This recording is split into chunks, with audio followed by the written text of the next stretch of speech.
Hey there, Diamond. Yeah, we are still dealing with some really cold temperatures already. Temps are well below the freezing mark. So again, we do have a first slow weather day that will continue heading into the start of our Tuesday morning, waking up to sub-freezing temperatures. But from that point, we're going to see a change. But look at these temperatures right now.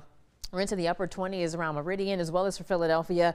Thankfully, the winds are calm, so we're not having to deal with the bitter wind chill. Across the area, it's 25 in DeKalb. We have 30 at this hour for Raleigh, and we're looking at 29 for Butler. So area-wide, we're looking at sub-freezing temperatures. The skies are clear. The winds are calm, as you can see here. So again, thankfully, we're not dealing with the wind chill, but that's a good setup for what we call radiational cooling. So that's going to lead to a really cold night. Again, it's already very cold and temperatures will continue to fall. So as we head into tomorrow morning, we're expecting the temperatures to land in the lower 20s. We shouldn't see too many teens, but regardless, it's going to be the type of cold that could lead to either, let's say, frostbite or hypothermia if you have some extended time outside without being dressed appropriately. So make sure you're prepared for this type of cold. Continue with your cold weather precautions, as again, we're expecting widespread 20s across the board heading into tomorrow morning. You'll bottom out at about 25 for Raleigh, roughly about, let's say, the low to mid 20s for Gilbertown, and similar for Philadelphia.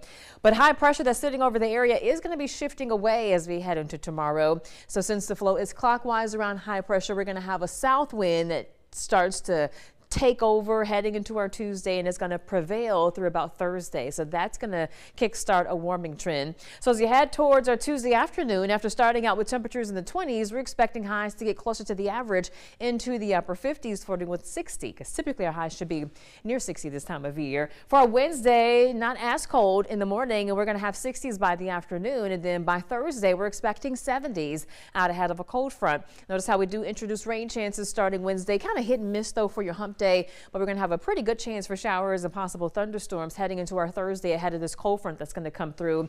And we do have to watch the potential for maybe some strong to possibly isolated severe weather with this cold front. There will be some ingredients in the atmosphere that could help support some rough storms. So we'll be watching this closely. For right now, nothing to worry about, but again, we're definitely going to keep our eyes on that system on Thursday.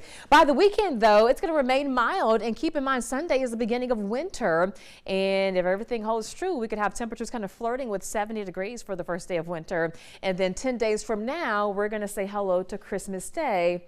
And it's not necessarily going to feel like what you would expect for the first day of, let's say, winter or Christmas. As you can see, the temperature outlook for Christmas week, you see a lot of red tones there indicating that there's a higher probability of experiencing warmer than average temperatures. So if you want the cold and kind of fuzzy weather, enjoy tomorrow, because from that point, again, we're going to warm things up a bit. It does cool down a little bit behind Thursday's cold front for Friday, but the trend overall is warmer than the average. This is a 10-day forecast at 10. So yeah, it doesn't look like Santa's going to need the big gear as he gets on the sleigh. He may have to put on maybe the tank top outfit, or maybe like the spring weather gear. Or like a light jacket or something. Yeah, a light jacket or something like that.